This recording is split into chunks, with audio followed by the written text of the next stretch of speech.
a problem. So just keep that in mind, okay?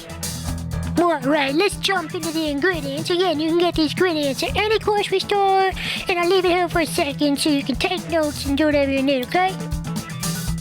Alright, first we're just gonna go ahead and we're gonna take 1 egg. Very easy, very easy. We're gonna crack it open and we're gonna, you know it, dump it in, baby.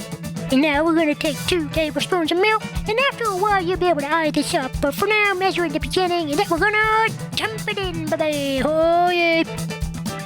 Now we're going to add 3 tablespoons of Pavilio or tapioca flour.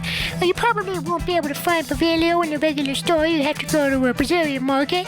But you can use tapioca flour if you can't find it. It makes it nice and fluffy. It's still nice and good. Now we got 2 tablespoons of grated cheese.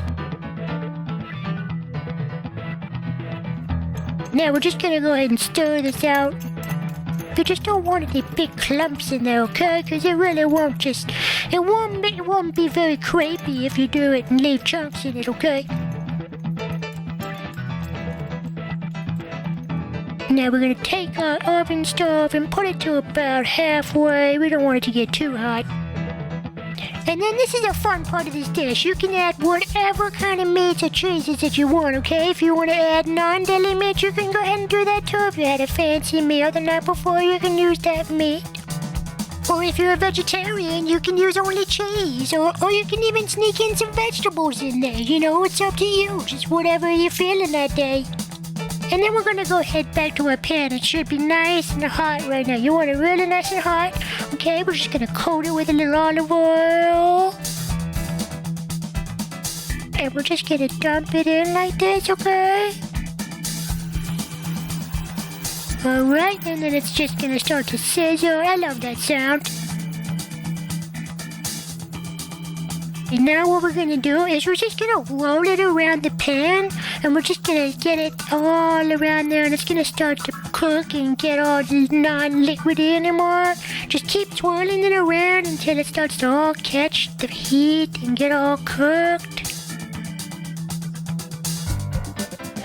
Alright, look at that. It's beautiful. Swirly, swirly, swirl it around.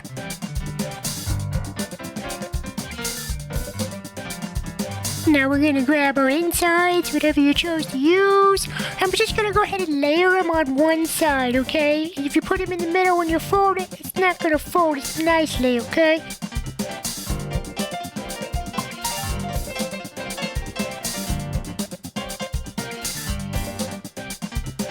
And then when that's done, you're just going to take the spatula, just go under there real quick, get a nice even fold. Okay, pat it down, make sure it's nice and flat.